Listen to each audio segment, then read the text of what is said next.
Might our world be the best of all possible worlds? We'll find out with part 2 on the Problem of Evil, coming at you today on the Nathan Jacobs Podcast.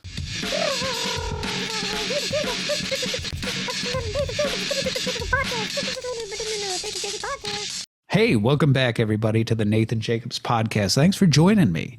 For those of you on YouTube, do you recognize this guy? This will be an interesting thing in the comments. Let's see if I can get close with this mug. For those who are listening, I'm sipping from a mug that has an interesting engraving, an etching on it, if you will. Be curious to see if anybody on YouTube can call out what the history of this particular fellow is. Interesting one. All right. Welcome back, everybody, to the Nathan Jacobs Podcast. Thanks for joining me. So last time we jumped in on our much anticipated episode on the Problem of Evil, and we went through some of the basic staples of the Christian response to the Problem of Evil, of a Theodicy, if you will, a defense of the goodness of God or justice of God in the face of evil in our world. So just by way of a quick recap, last time we introduced the problem taken from David Hume, which takes it from Epicurus, or at least Lactantius's report of what Epicurus had said, which is that if God is all powerful, then he should be able to prevent evil. And if he's all good, he should want to prevent evil. And yet there's evil. So what is it, right? And we talked about the various ways in which one might tackle that problem, and talked about some of the broad contours that tend to show up often amongst theists who respond to this issue. So we had started out by looking at what is the nature of evil, suggesting that really, if you're going to tackle this problem, one of the key premises that most folks today probably pass over a little too easily is the question of, well, what is evil? One of the premises is that evil exists. So what is it? And we had talked about that there's really sort of three main options that tend to emerge in the history of ideas, and these are all around in the ancient world right out of the get-go. Get-go. That was a weird pause in there. Anyway, right out of the get-go. Right out of the gate? Okay. Whatever. So the idea was, one, is that you could actually deny that evil exists. And we talked about this being one of the things that sometimes emerges in certain forms of pantheism. The idea that the world and God are one giant system. Pan being all and theos being God, right? So pan, all is God, is what pantheism is, where the world itself is, well, God. It's a God organism. And so we talked about how this view appears in Heraclitus. You're talking pre-Socratics, the earliest fragments of pagan philosophy that we have, where he basically says, look, when we talk about things being just or unjust or good and evil, really, these are just terms that men come up with in order to describe a state of affairs that they don't like. And really, it just means unpleasant, undesirable things that you wish were otherwise because you just don't like them. But it doesn't actually mean an injustice or something that is corrupt or wrong with the world. Instead, if you could see everything from the perspective of the logos, which was, Heraclitus's term for the divine mind or word or rational principle that orders all things. If you could see it from that perspective, what you'd recognize is, well, hey, everything has its proper place, its proper order. It's all a functioning, coherent, healthy system. And what we call evil really isn't evil. It's just, we don't like it. And that is one way of dealing with the problem of evil. You could say, well, rather than attacking whether or not God's omnipotent, right, all powerful, or whether attacking whether he's omnibenevolent, all good, you could just attack the premise that there's evil and say there is no such thing. It's all good. And that is one way of dealing with it. And I had pointed out this was actually part of my criticism of why, while I think the atheist is correct to raise the problem of evil, the existence of evil, the reality of evil, as something that is very much worth attending to, especially for the theist, because it offers us grand insights into the way God and world relate. I think the atheist application that says, therefore, God doesn't exist, doesn't work because it ultimately undercuts the reality of evil, but that's a key premise in the argument, right? So I think that's actually when the atheist uses the problem and lands at an atheist conclusion, I find that I think that's actually self-referentially incoherent. But I think the problem itself is a good problem and one that should be taken very seriously. The second route that you can go is what we called metaphysical dualism. Well, not what we called, and it's just called that in the history of ideas. And this is where you say, no, evil is real. But in fact, it's so real that it's actually a substance. And this could mean a couple of different things. One possibility is that you quite literally mean it's a second God, right? It's a second deity. And we talked about somebody, again, talking about the very early forms of this, archaic forms of this. You find this in Empedocles, who talks about two principles. There is love, which is a deity, according to Empedocles, and then there is strife, and that's another deity. But one is good, love, and then strife is the evil deity, and they're at war. And so according to Empedocles, one of the reasons why you see defect and corruption and conflict and all of that throughout our world is because our world is a composite. It's a composite of two different things. Well, that's not quite right. It's a composite of the four elements, but what is bringing about the composite are two different things. So according to Empedocles, love is what brings the elements together and starts to create all of this sort of diversity and harmony, and that's where you get the order of the world. But what happens is then strife sets in and goes to work in order to try to introduce chaos and break apart that order and create disharmony or discord. And that war, that conflict between two principles, one good and one evil, is where you get the mixed bag that is our world. A bunch of good things and a bunch of bad things, and internal even to ourselves, right? And so this is another thing that oftentimes happens with metaphysical dualism, is that in certain forms, like we talked about, like in Manichaeism or Gnosticism, the good and the evil is also associated with substances, right? So for the Manichaeists, for example, matter or flesh is actually evil, right? That's the evil principle. And then spirit is the good principle. And so you and I, being a composite of body and soul, of flesh and spirit, are actually also a mixed bag, right? We are a mixed bag of evil principle and good principle. And that's why we find ourselves in conflict. That's why we do good things. We also do bad things. We find ourselves at war with ourselves, right? Doing things we don't want to do. And then, resisting our evil impulses and doing good things as well, right? We're a mixed bag. And so metaphysical dualism goes this route and wants to suggest that, no, evil is substantially real. And in fact, it's its own sort of second principle or a parallel reality next to the good. And so whether that means two gods or it means two substances or some combination of both, that's where you get metaphysical dualism. But we had talked about how the Christian principle was actually, the Christian view was, because there was a commitment to the goodness of God, there was a resistance to the idea that God is the author of evil, that he ever creates evil. And so one of the things that the Christians pointed out is that they suggested that all the examples of corruption and twisting and distortion and all of that, all the abnormalities of our world are not actually substantive realities. They're always distortions or privations of something that is originally good. So for example, blindness is not an additive property, but a subtractive property. When you're talking about disease, you're talking about an organ that has diverged from proper formation. And then even in terms of the virtues, right, they agreed with Plato on this, the idea that the virtues are actually one. And part of the problem is where you get vice is where you have an absence of virtue. So cultivating, for example, courage is a positive reality. It's something you actually have to work at and cultivate. Justice, coming to understand what a person is due and rendering that to them, is a positive trait. Wisdom is a positive trait. It's something you acquire. And yet, what happens is when a person lacks these, that's where you get vice. So let's just use an easy one. For example, a person has cultivated or has within themselves a boldness in the face of danger. And so they have the root of what we would consider courage. And so they laugh in the face of danger. But the problem is that they haven't cultivated and they don't yet have, they could, but they don't yet have, say, wisdom or temperance, some sort of self-control. So they have the root of what we would consider courage, but lacking wisdom and lacking self-restraint, they end up just rushing into dangerous circumstances and doing something that is wildly foolish. Now, what they don't have a virtue, right? We're talking about this lopsided virtue that really is now at this point a vice.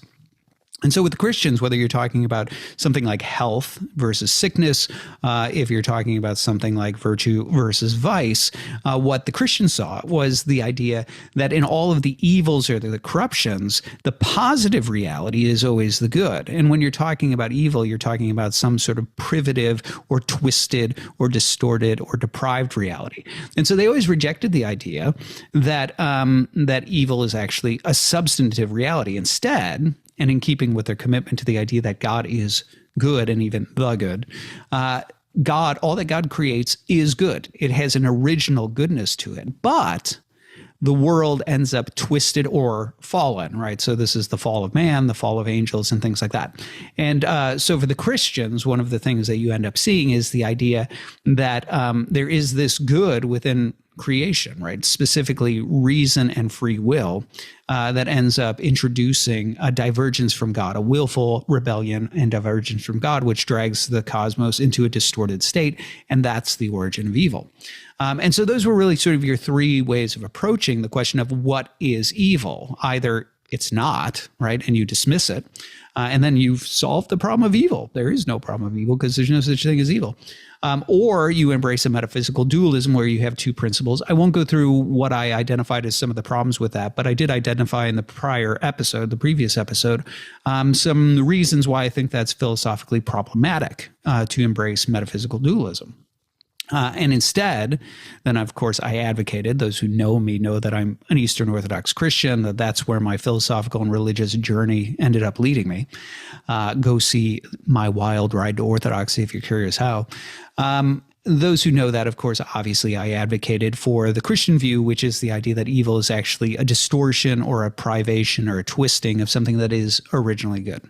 So we went through that. And then the other thing we went through that we talked about was the importance of qualified omnipotence, which is really going to be an important feature of today's episode. So I talked about the fact that what's interesting about Hume's problem, right? He sets up this horn of a dilemma. What are you going to abandon? Clearly, you can't say that evil isn't real. So what are you going to say? Are you going to say that God's not all good? Or are you going to say that he's not all powerful? And what I pointed out is that what's interesting is that this, like other objections, like the problem of divine hiddenness, which I have a multi-episode treatment of, and you can go see that.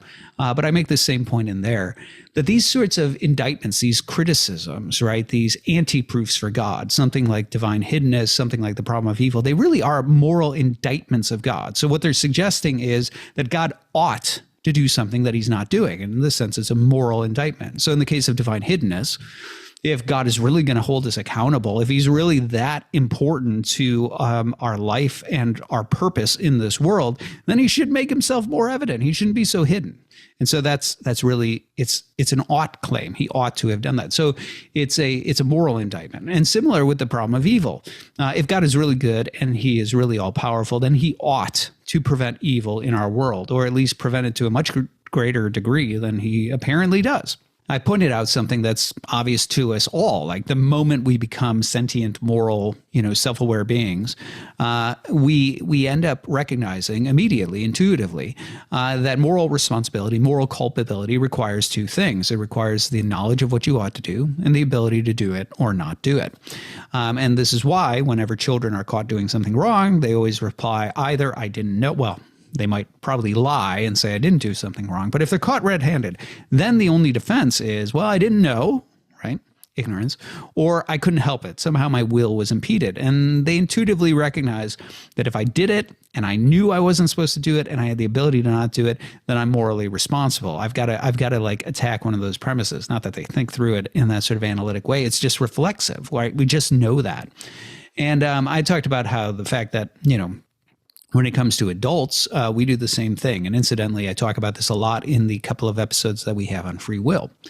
But the point of this is to say that when you're talking about a moral indictment, if you're going to absolve any person, then you have to offer either a defense that they didn't actually do what you think they did. If they did do it, you have to defend that somehow there was impeded knowledge or that there was impeded will. And so what's interesting is when you look at the defenses of God, right, whether you're talking about a theodicy, right, a defense of God in the face of evil, or you're talking about a defense of God in, say, the problem of divine hiddenness, you really are sort of forced into the same type of discussion where you're saying, look, there's a moral indictment that's been leveled against God. And you could either say that God's beyond good and evil, and so, who are you, O man, to talk back to God? And you could just appeal to divine brute force, right? He might be tyrannical, but who's going to hold him accountable? Or if you're going to suggest, as Christians always have, that God actually is good and therefore above moral indictment, he's unimpeachable in his conduct, then what you have to do is you actually do have to make a moral case. And that moral case is either going to have to suggest that what's being said is not true, or you're going to have to suggest, if it is true, whatever the thing is that's being indicted, God is hidden, or there is evil in our world, then you have to either suggest that God is ignorant, right? That's one possible response, or that he couldn't do otherwise, right? And so you have to make the same sort of appeal. Now, what's interesting is, of course, omniscience, right? The idea that God knows everything is one of the things that's always been just sort of presumed by the theist. And so that's not typically the route that the theists go. There's typically an appeal to qualified omnipotence, the idea that somehow that God can do anything doesn't quite mean what we think it means. Now, I will say there have been those who have tried to really zero in on qualified omniscience. This is sort of a contemporary phenomenon. You saw this in process philosophy, where, really process philosophers wanted to, this is a philosophical sort of theology that emerged largely out of the Harvard mathematics department. People like Alfred North Whitehead, the colleague of Bertrand Russell, and then also people like Charles Hartshorne, also part of the mathematics side of things at Harvard. But it was this sort of like philosophical theology that really attacked a lot of the conventional and traditional views of God, and that included omniscience. So they wanted to suggest that God doesn't actually know the future. He doesn't know hypothetical futurities, things like that. And in evangelical circles, that kind of got picked up by what's called open theists, people who wanted to say that the future is open, God doesn't know the future, and utilize this as part of the sort of defense of God in certain things like the problem of evil. And I would say amongst those who are the best in that sort of group, amongst the evangelical groups, I always liked Charles Hartshorne. I thought he was brilliant in terms of the process philosophy side of things. And then I would say on the evangelical side of things, somebody like Gregory Boyd is probably one of the best of the open theists. But I'll just say that that's always been wildly outside of Christian tradition, the idea God does, in fact, know the future. Now, one of the things we will talk about, however, and we'll talk about this in our next episode when we talk about things that are unique to the Eastern Church Fathers. That's where this is going.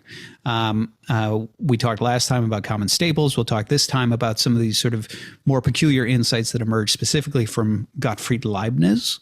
And then next time, we'll talk about some unique insights from the Eastern Church Fathers.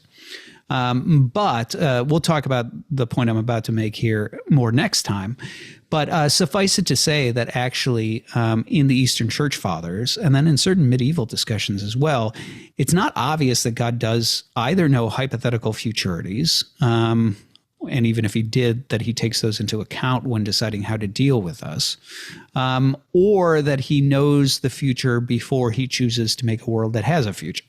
So there actually is some of the, there are certain positions that you find in the Church Fathers and in the medieval scholastics that I would say, even though they grant God's knowledge of the future, it still sort of delivers the same utility or value that you find in some of either process philosophy or open theism. That's a longer discussion and one we will have next time. But back to the point I was making here. Qualified omnipotence is a much more common thing within classical theism. And here what I talked about last time was the idea that Christianity has always historically been realist, meaning that they believe that the structures of reality that we perceive, genera, species, common properties, things like that, as well as truths of like math and logic, are actually, they originate from the divine mind. And so contradictions, for example, logical contradictions, are not just contradictions for us or something like that, but they are contradictions per se, meaning square circle as a contradictory term, right, is something that is not just contradictory for us, it's a contradiction for God. And this is one of the reasons why Christians have historically said that certain things that are contradictory or nonsensical are not things that God can do. And this is what I mean by qualified omnipotence. So historically speaking, Christianity, as I talked about at greater length last time, has always held this position, which is to say, omnipotence does not mean that God can do whatever word combination we might throw out into the air.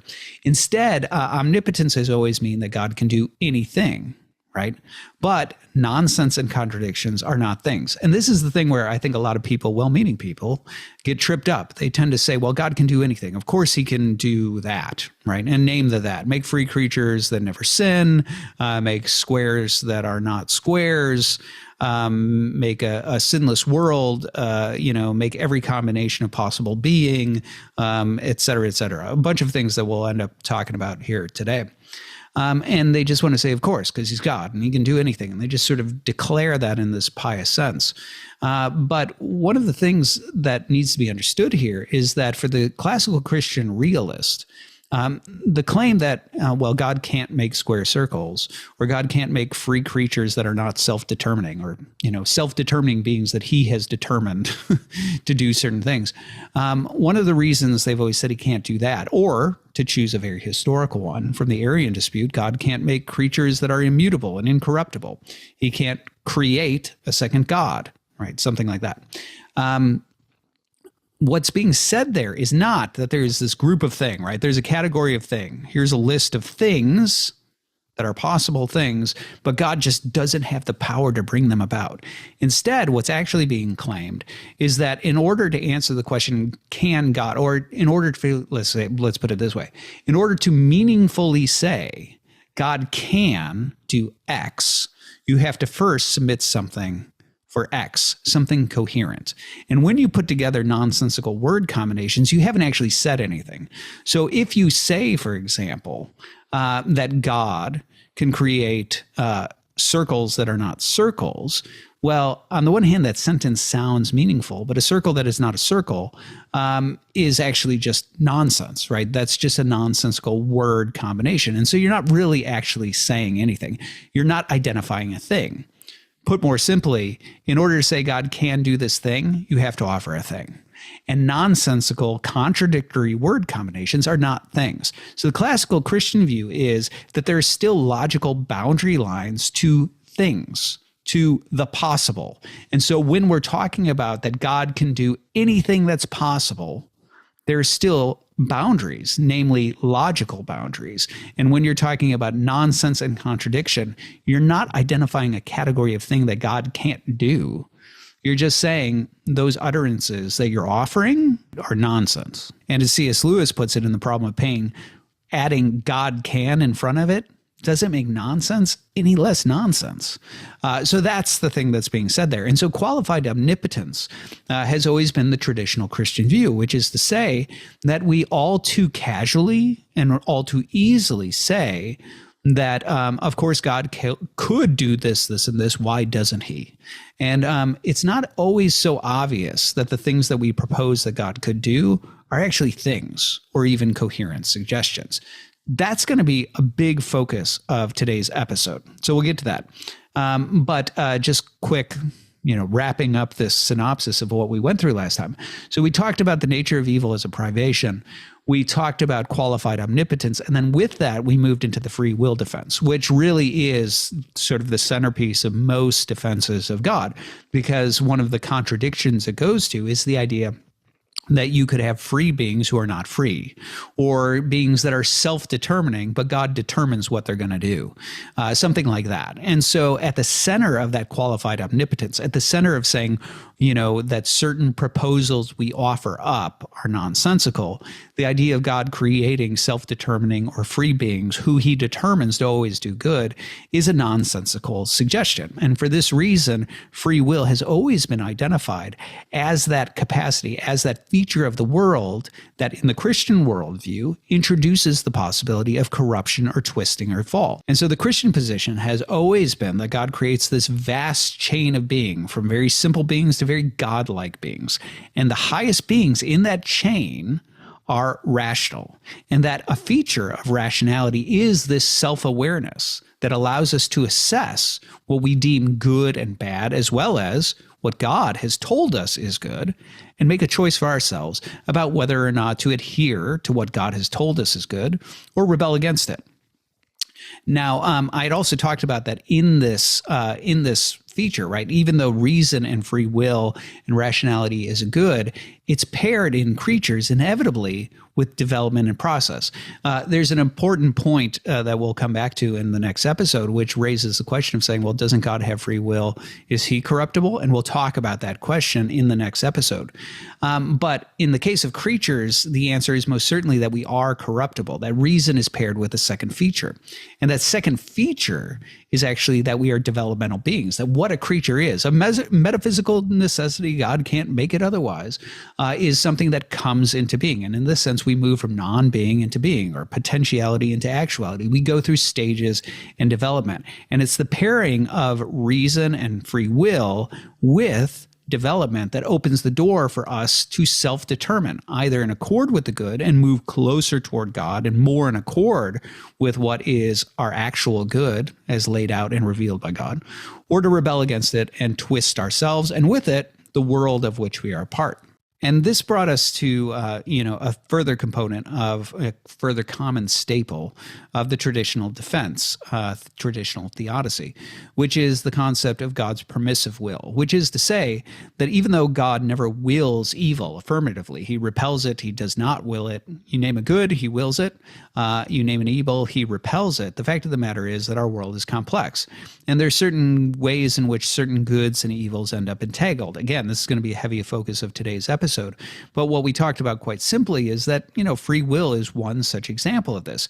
God desires these higher rational beings, but there is no way, not even for God, to create higher rational beings who are not self-determining in a way that opens the door to corruption or to evil. And so in order to will those beings, though God wills they're good and wills that they not rebel, there's no way to create them without also accepting or permitting the possibility that they do end up corrupting themselves and corrupting the world.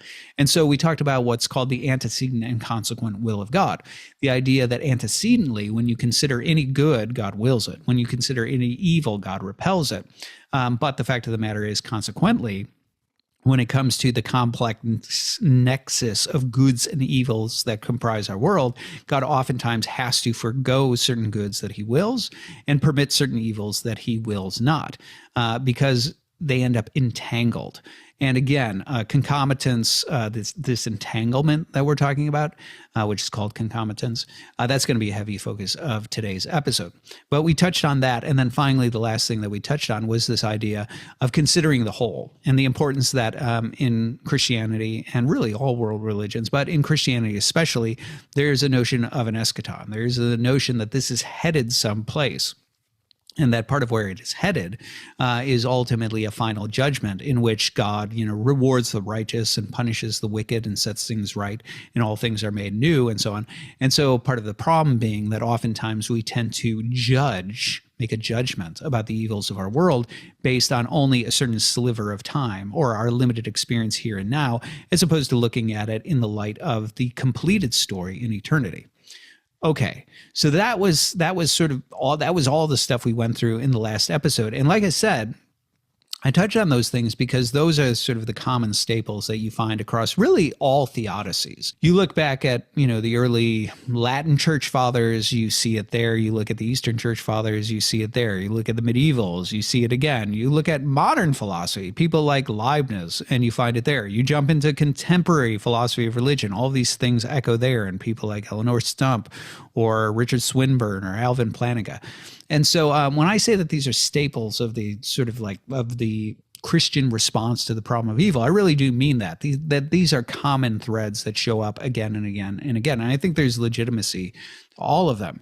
Now, I think that many of them require sort of a deeper dive, and we'll do some of that today, talking about some of those things. But also, I actually do think that there are certain vulnerabilities in these defenses. vulnerabilities that I think the Eastern Church Fathers especially can offer significant help in addressing. So just to touch on one of those deficiencies, the free will defense. There's a deficiency I see in the defense, one that I touched on earlier. And this is something that I've actually talked about in one of my published pieces on the free will defense in the Eastern Church Fathers. I talk about what I see as a deficiency in the defense and how I see the Eastern Church Fathers offering some help in terms of shoring it up. But one of the natural questions that you get is, well, if free will means self-determination, and this self-determination means the capacity to do evil, then wouldn't you have to say that God can do evil? But Christianity has always said two things. God has free will, and he can't do evil. He's the good. And so why all of a sudden when we're talking about creatures does free will now entail that you can do evil, right? Why can't he just make free creatures who are free and only do the good, just like he is free and only does the good? I don't think most free will defenses actually acknowledge that problem or address it. And but I think the Eastern Church Fathers do. And that's one of the reasons I addressed it in that piece, that published piece. But I'll also talk about that in the next episode. That's just one of several examples. I think there are a number of other areas where I think the traditional defenses, the traditional theodicies are a little deficient. The areas where they have vulnerabilities and weaknesses. And I think the Eastern Church Fathers offer a more compelling picture and defense. But that's next episode, not this episode. For this episode, what I want to do is I want to zero in on a couple of areas that I think are sort of too easily passed over in the sort of rough treatment that I gave last time that I'd really like to dig deep on. And those are things related to the complexity of divine choice, and specifically the issues of what's called concomitance and incompossibility.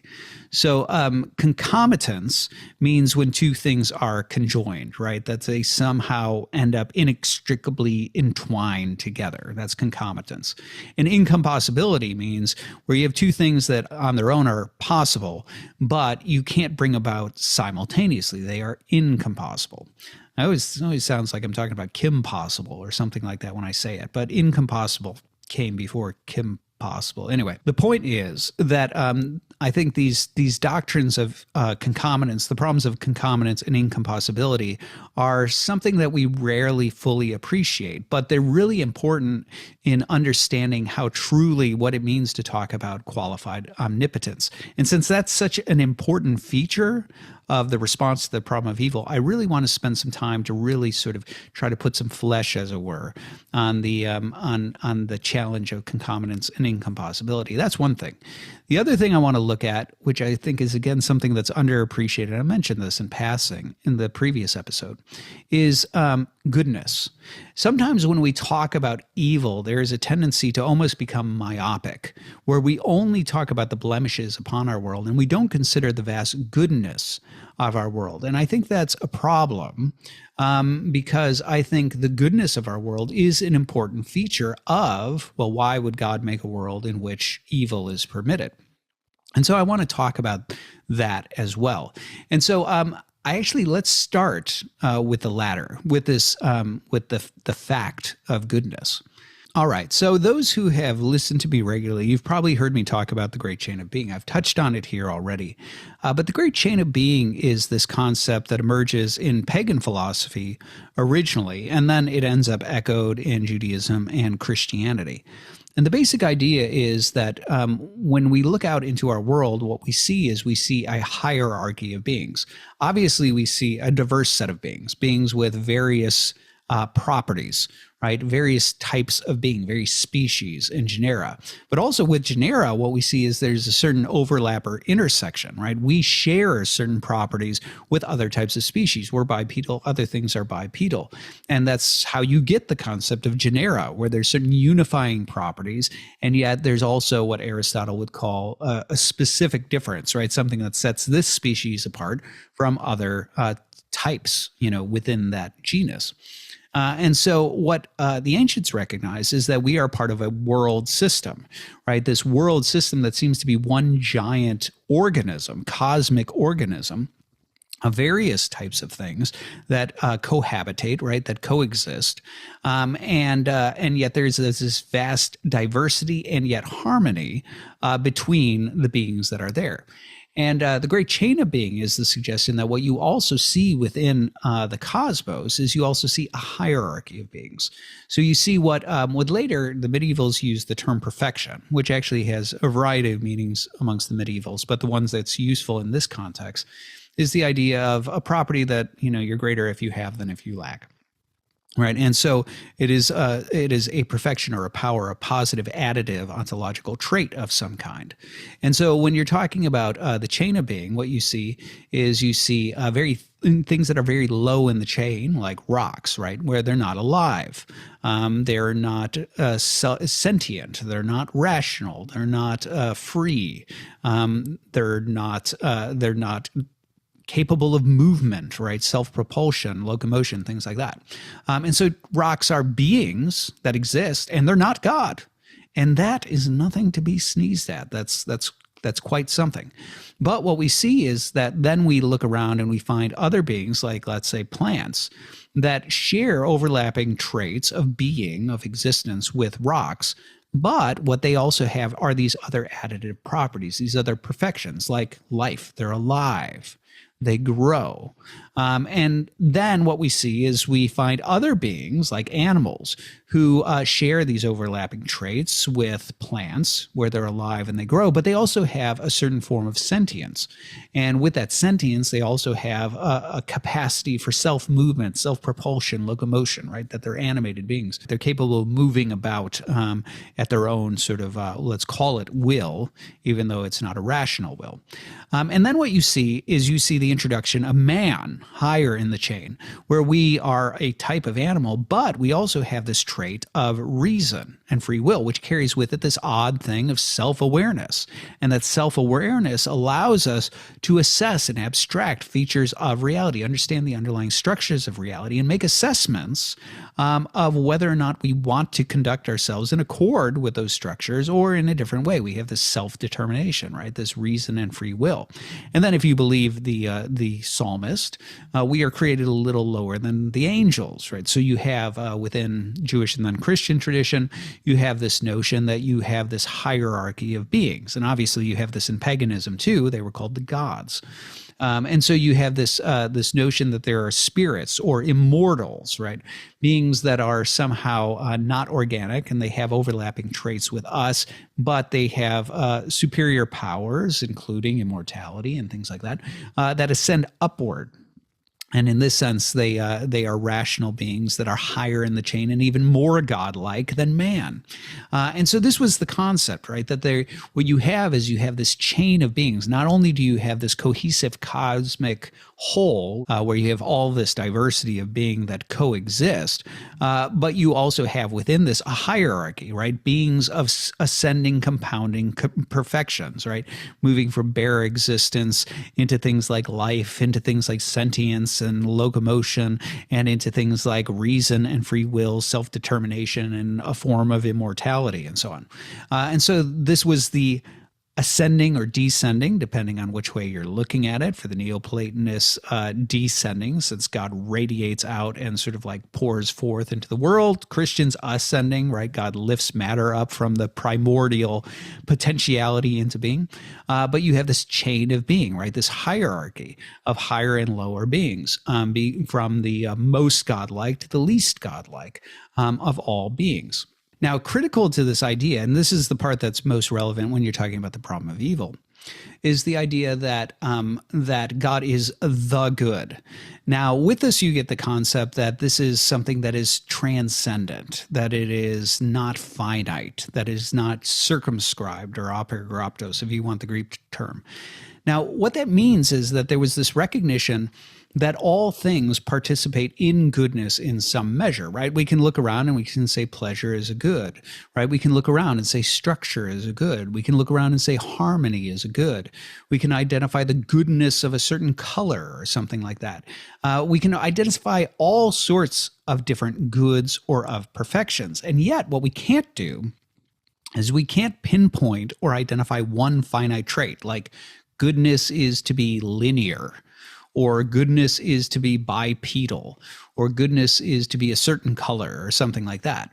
Instead, it seems that goodness itself is in some ways transcendent. It transcends or defies these sort of particularized finite boundary lines. And yet it is something that is, let's say, refracted through all of the beings of the cosmos. And that was the critical concept. And this is what gets us to the idea that the chain of being ultimately is a refraction of God. That in some ways what it is doing is it's finitizing or articulating divine goodness in a variety of ways. Now, one of the analogies that I've used, now I typically use this analogy when I'm talking about the essence energies distinction. And so people who have listened to me talk about that topic will probably recognize this, but I think it's really quite useful here. Let's just think about this sort of transcendent, unarticulated, ungraspable, infinite goodness, like it is, the creativity that resides within the chest of a famous genius composer like Bach, right? So when we look at Bach, we can talk about his creativity, right? We can talk about his creative genius. But if I told you like Bach is a creative genius, right? Musical creative genius, and you had never heard of him or heard any of his compositions, that would just be a bare abstraction. You really wouldn't know what that means. And also, epistemologically speaking, epistemology, how do you know that you know that you know? You wouldn't be able to access it directly. You couldn't like open up Bach's chest and be like, there it is, right? The glowing orb that is the creativity of Bach. Like you can't do that. It resides on the other side of this sort of epistemic veil, as it were. You can't peer through it and look at it directly. And so the question becomes like, how do you get to know the creativity of Bach? And the answer is you need him to compose something for you or play something for you. And as he begins to compose things, what begins to happen is you get a sense of that creative genius. Why? Because it's now articulated. Now, what's also interesting is that articulation is finite and graspable. Okay, you have access to it. But it's also, because it's finite and graspable, it is not exhaustive, right? So if I were to, let's say as a painter, for example, and you can see that I am a painter, some of my artwork is behind me. If I were to try to articulate for you my creative abilities, I couldn't reduce it all to a single drawing, right? Because every drawing, just like every composition, has different traits, right? You can engage in, one type of technique over here in drawing, another type in painting. You can engage in different styles of painting. And in many ways, a lot of these different styles are incompatible with one another. So if I were to engage in a very classical mode of, let's say, glaze painting, that is a very controlled, very laborious, very meticulous process that is utterly contrary to, say, a very painterly style. Painterly style is where you paint very loosely and with wet paint and thick paint, and you let people see the movement of the brush. Whereas glaze painting, classical glaze painting technique, really the goal is actually to not see the brush strokes and do these very thin colored layers that light cuts through and so on. And that's the sort of thing you see in a lot of classical artwork, right? Dutch painting does a lot of this. Neoclassical artists do a lot of this sort of thing. Those two things are very different techniques. And an artist might be capable of doing both of those, but he couldn't do them simultaneously because they're utterly incompatible with one another. And so in the same way it is with music, right? Bach may compose something that is very simple and subdued. He might compose something that is very complex. He might compose something that is any number of things in between. Now, add to this that when you're talking about music, you're also talking about an array of instruments, right? So one of the things that's interesting here is that you end up in something that is kind of synergistic, let's call it, where it's not just Bach's creativity, but it's Bach's creativity being merged with something that is not Bach, right? So when Bach sort of expresses himself through the medium of, say, a piano versus the instrument that is, let's say, a cello versus something that is a timpani or whatever. These are all very diverse. And what the voice of Bach sounds like is very different. Now, the thing is, there is a recognizable composer, right? There is an underlying something underneath driving it forth. But each of these instruments have their own sort of unique voice, their own unique limitations and that sort of thing. And this is really where you can begin to see how the ancients understood the great chain of being and its relationship to the good. The idea being that the good is this sort of transcendent, infinite, boundless, ungraspable, principle, God, right? And that's what it means to refer to it as a transcendental, right? That it is in some ways infinite, boundless, beyond our grasp. It transcends the sort of finite limitations of things like linear or redness or bipedal, right? These being forms, if we're going to use Plato's concept of it. And yet what happens is, just like in the case of Bach, who is going to articulate himself in a composition, the good ends up articulating itself in a series of lower finite goods. And that's why we can see it in all things that are around us. Now, what's also interesting is that how the good manifests, how it articulates itself, takes on a different trait depending on the type of thing that it is expressing itself through. And so what the good looks like as articulated through a human being is different than what it looks like as articulated by a plant. Now, the natural question you might ask is, well, why not just pick the highest beings and make those? And the answer is precisely because this diversity, this harmonious diversity, is part of how you further fill up and flesh out the concept of the good. So just like with Bach, he could make one composition, and that would tell you a lot about his creative genius, but it wouldn't tell you everything, because there are other forms of composition, other modes of composing, other modes of music that are incompatible with that one, that also tell you something about his genius, about his creative genius. And this is the idea, that when God makes plants, he's telling you something about his goodness. When he makes dogs, he's telling you something about his goodness. When he makes narwhals, he's telling you something about his goodness. When he makes water, he's telling you something about his goodness, versus earth, versus man, versus angels. All of these things are diverse compositions, as it were, that tell you something about God's goodness. Now, added to this is not just a diverse array of individuals, but instead there is the concept that the harmony between us, right? The fact that we compose a cohesive whole is also an important feature of the articulation of the good. So if we're going to continue to run with the composer analogy, right, Bach could articulate something for us through the use of a cello, but putting the cello in dialogue with another instrument creates a new layer that tells us something even further about Bach's creative genius. And so in this sense, there's something, let's say, orchestral about the chain of being. There's something orchestral about our cosmos and the unity and harmony of it. That yes, each of us is our own sort of composition, as it were, a refraction of the good. But at the same time, us being put in the context of a diverse cosmos then further expresses something even more about the good. And this is actually something that what you start to see is you start to see also how lower things in creation end up elevated. Let's take, for example, certain very simple instruments, right? A triangle, right? And here I don't mean triangle in the geometric sense. I mean triangle in the sense of the instrument, like the little ding, right? That sort of thing. That as a vehicle for an expression of Bach is actually extremely limited. Right? It has an extremely limited nature. And that's not a defect. It's just sort of the nature of a triangle. But the fact of the matter is the very limited goodness of that triangle, the very limited capacity of that triangle suddenly takes on meaning and an elevated state when put in the context of an orchestra.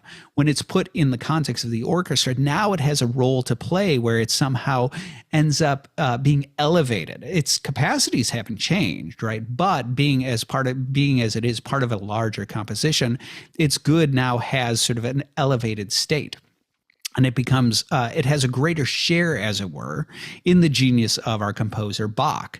Whereas before, when the triangle was just in isolation, we ask Bach to pick it up and play it, right? We get a very, very limited sense of the genius of Bach from the triangle. But when the triangle is placed within the context of an orchestral composition, all of a sudden that triangle has an appropriate and a suitable place that is much more elevated and much more suitable to telling us something about the genius of Bach. And that orchestral vision, right? The idea that placing these instruments not just as instrumental means of articulating genius, of articulating the genius of Bach, but putting them in the overall composition, putting them in dialogue with each other, ends up creating an even greater expression or articulation of the creative genius that's being represented. So it is with God, right? So the idea being that part of the importance of the chain of being is that on the one hand, it's expressing all of these different ways, all of these different things about God, telling us something about goodness itself and about God's wisdom, about God's attributes and so on. But then being brought into a cohesive whole, into a cosmos, now you start to get an even more elevated and clear articulation of the good. And this is one of the reasons why so many within the ancient world believed in what's called the principle of plenitude. And plenitude is the idea that our cosmos is actually aimed at filling it up with as much diversity and as much complexity and as much nuance as possible, because what it is doing is it is bringing together into a cosmic whole an articulation or expression of the good, which is boundless. And so the more things you can sort of fill it up with while still maintaining harmony and diversity and things like that ends up offering you a means of a greater understanding of the good, because the good is expressing itself in this diverse refraction, in this orchestral refraction, as it were, of goodness itself. Now, I had said the principle of plenitude. Within the pagans, this kind of meant, like, truthfully, because they didn't believe that God freely expresses himself, right? God is more like a principle that just sort of inevitably emanates himself, right? It is this cosmic super overflow of being that just sort of brings forth the world. They tended to think that anything that is possible does exist, right? So if a being is compatible with our world, it exists somewhere in the world. That was the principle of plenitude in the classical sense, right? Anything that can exist does exist.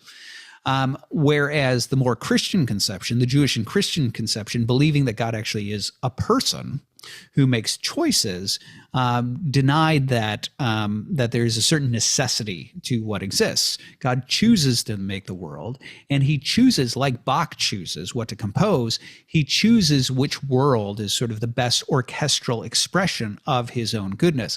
And so there was a rejection of the principle of plenitude.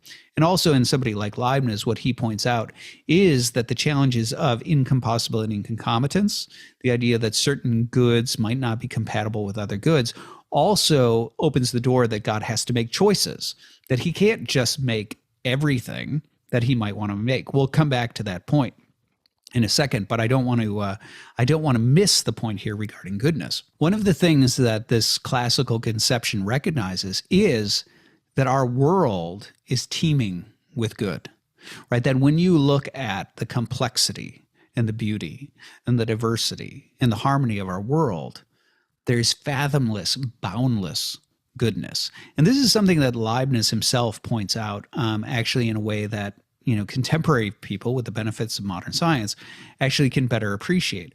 Leibniz really did believe, and he sort of lives at this point where this is only starting to become evident in the microscope had just, recently been invented. He came to believe that our world actually is sort of worlds within worlds within worlds within worlds.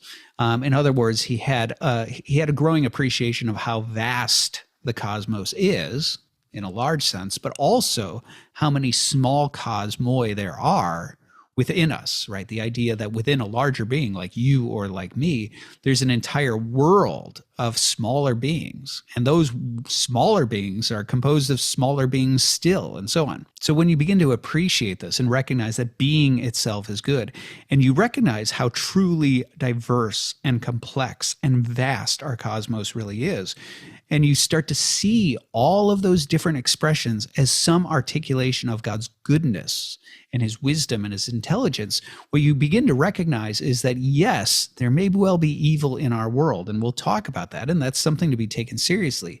But something we often take for granted is how much goodness there is, that when you start to recognize that every being and every sub-being and every sub-sub-being is an expression of divine goodness, an articulation of divine wisdom and goodness, and you realize how truly vast our cosmos is, you start to recognize that there really is a world that is teeming with boundless goodness. And yes, evil is a real phenomenon. Yes, evil manifests itself within our world, but we shouldn't be so quick to ignore the vast goodness that comprises our world. So this is actually something that I talk about in my forthcoming book on Leibniz. I've mentioned this, right? I've got a book coming out from Routledge on Leibniz and the Problem of Evil. And I talk about this point in one of the chapters. Well, I talk about this point in a number of places, but there's one chapter in particular where I identify the point that I'm trying to make. And I'd like to read a passage from that here.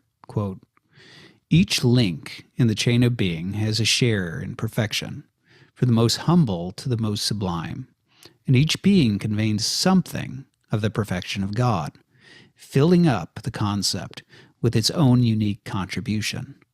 Yet the fact remains that not every being within the chain has an equal share of perfection. Hence the chain is a cascade of relative perfections, from the highest, most godlike beings to the lowest brink of non-being, where intelligibility ceases. Such a vision of varied perfection cascading down from God is precisely, though not exhaustively, what Leibniz has in mind when speaking about the optimal goodness of our world. God creates a world, quote, through which the most essence or possibility is brought into existence, end quote.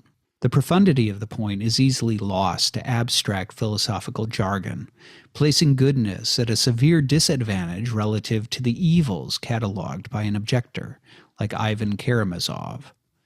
After all, the objector recounts stories of infant murder or raping or pillaging, calling to mind unspeakable horrors with visceral impact. Against such a stark backdrop, how can the claim of boundless goodness hope to stand?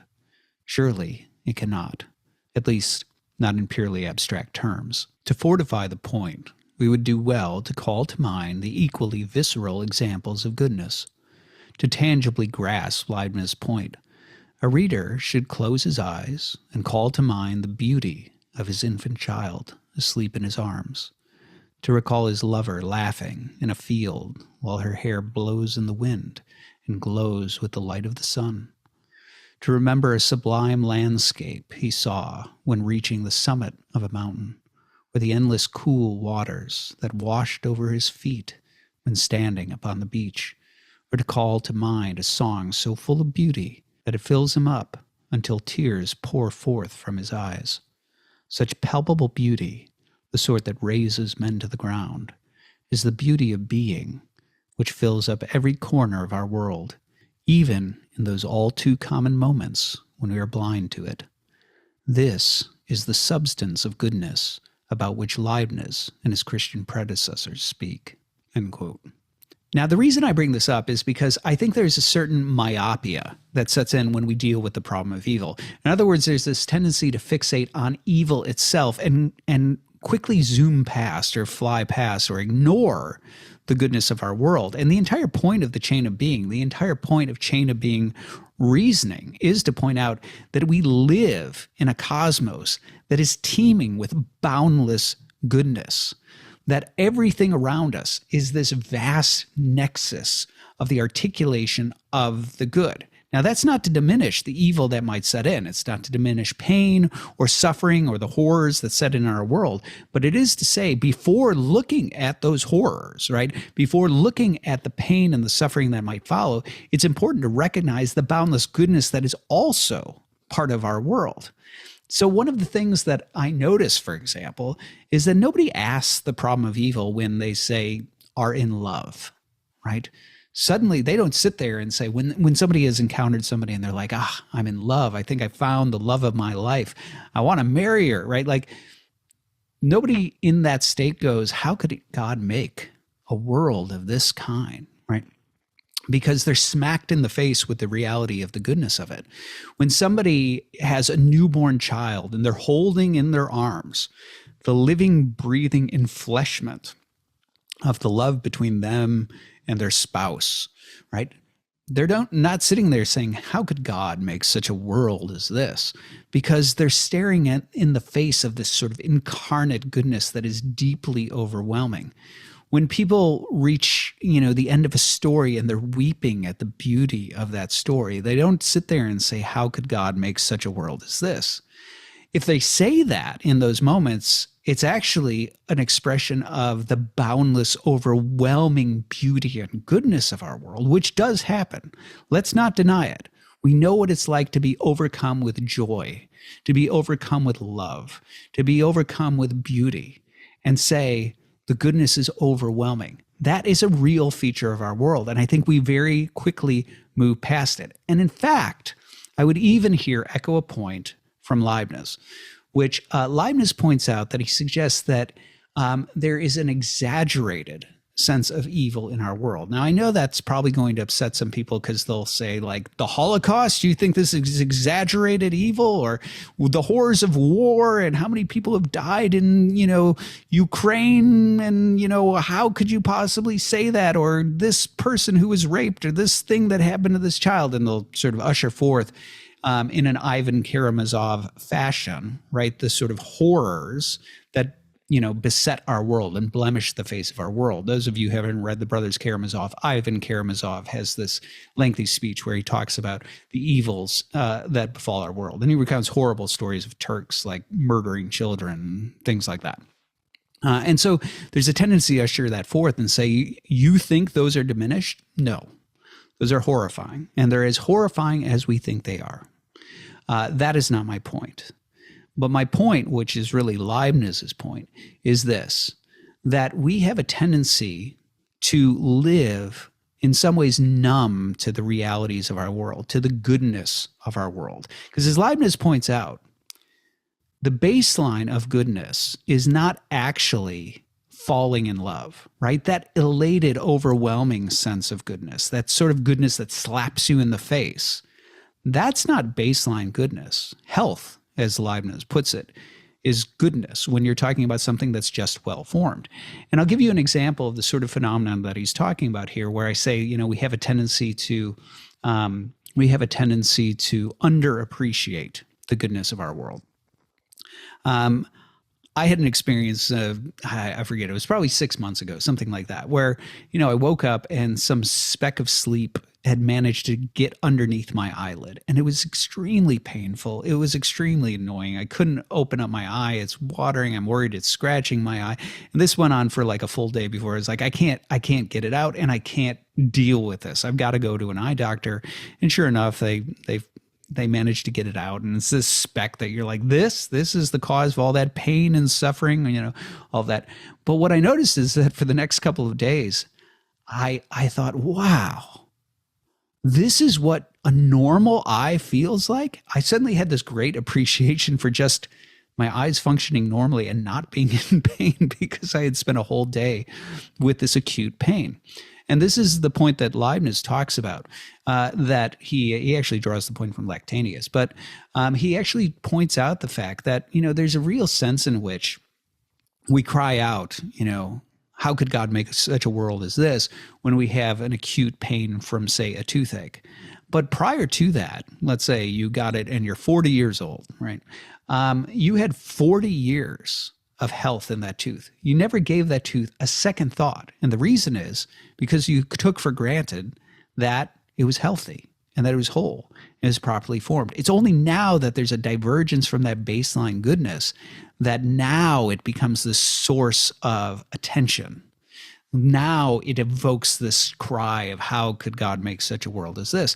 And the fact of the matter is, if you go and you address this, you pull the tooth, whatever you do to address it, you fill the cavity, whatever, what's going to happen is then when the pain goes away, for the next 40 years, let's say, you will go back to taking for granted the fact that you have no pain in that tooth. And that's Leibniz's point, is that when you consider the whole, right, when you consider this 80 years of life, you actually have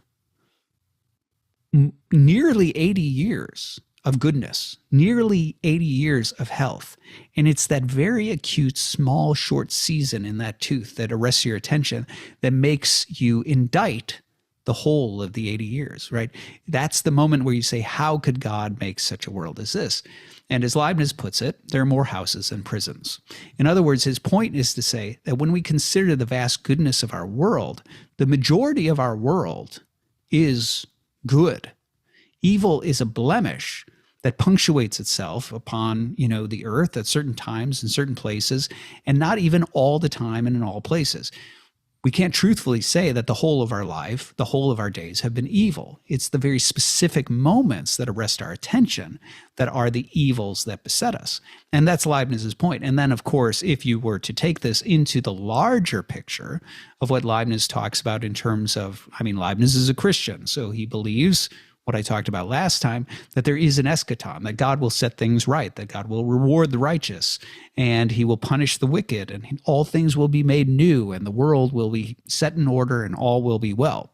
And if you stretch that out into a period of time that is much longer than our current experience of time, suddenly, in the grand scheme of things, the evils that beset our world in the here and now really are like that toothache, where they are a small sliver of time relative to the goodness of the whole.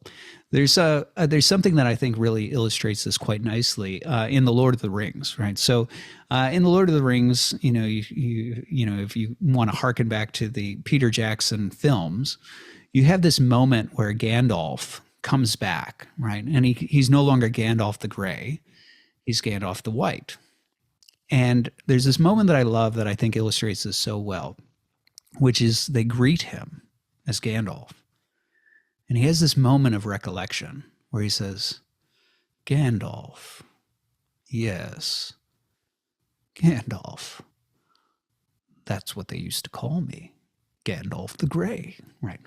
And one of the things that happens in that is Gandalf has died. And when he talks about what he experienced, he talks about sort of this passing through, time and things like that. And he's essentially describing sort of transcending the organic experience of the here and now and going into something like eternity, a different mode of existence. And for him, that feels like ages, right? Aeons. And what happens is he is there and experiences that, which is so good, right? As he describes it, it's a very good thing. That when he is sent back to help them, to give them aid, it's been so long in his experience that he doesn't even remember his own name.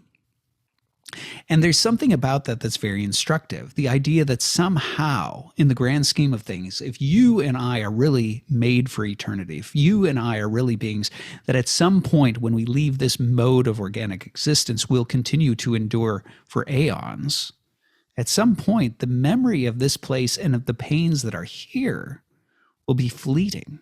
And also, if those pains are instrumental in bringing about great goods, which is something that we'll talk about momentarily, then it's unlikely that they will linger as things that make us say, how could God make such a world as this? That ultimately, in the grand scheme of things, those evils will seem very small in comparison with the whole, and they will seem purposive instruments to bring about much greater goods that we would never forfeit in order to forego those evils.